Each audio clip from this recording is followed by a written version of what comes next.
Dear immigrants, I wrote this letter for us.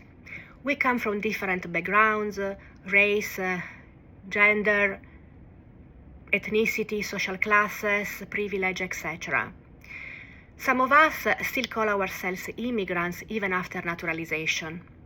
Others identify as emigrants, migrants, expats, transnationals, etc. Some of us are labeled sometimes with admiration, other times with contempt in the host country.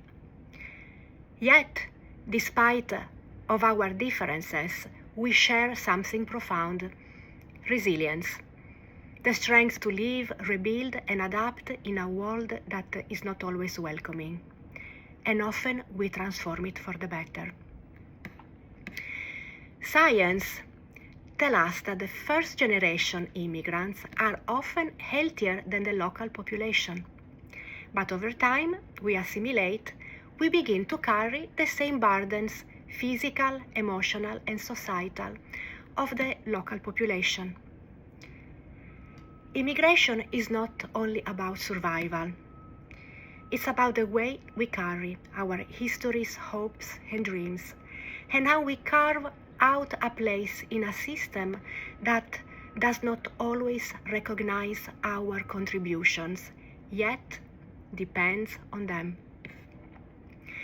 Recent political decisions have affected all of us, even those who are now naturalized like myself.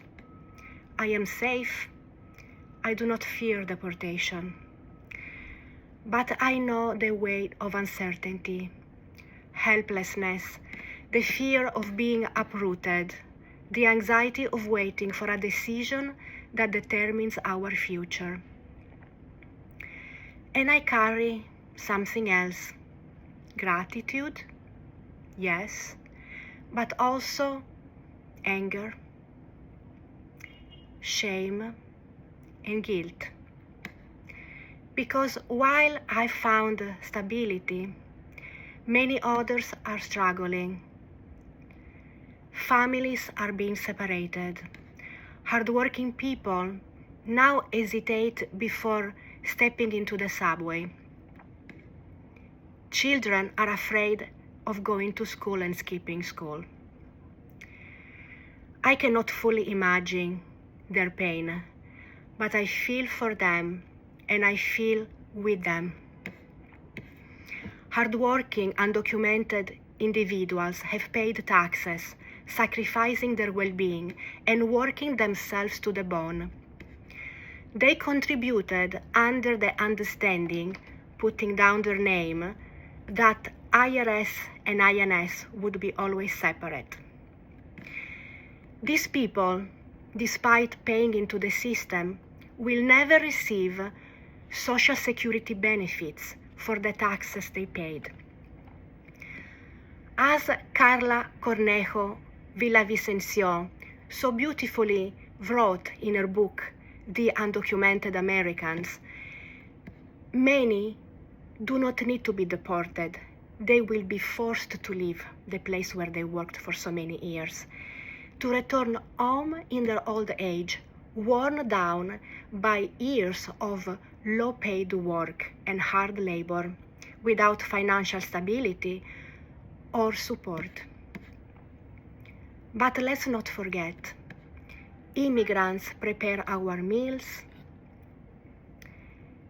grow our food, and take care of our children. They are in the front line, cleaning up our toxic messes. Ground Zero, Flint, Hurricane Sandy, who was in the front line, getting sick and cleaning for us? The undocumented immigrant, as Villavicencio tells us. And many got sick without medical insurance or support. Yet their future remains uncertain and unprotected. And so are their children. We are not a burden. Research shows us that whatever strain we may place in the system, we repay it twofold. We are builders, dreamers, laborers, thinkers. We are the future, but our presence unsettles many. Demographic shifts, economic instability, national debts, and political uncertainty create fear in the host country. It is understandable. Change, the other, especially in difficult times, can feel overwhelming.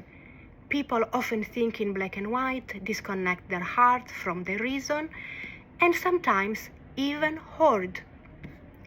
And make no mistake, immigration needs organization, fairness, and structure. It is a mess right now.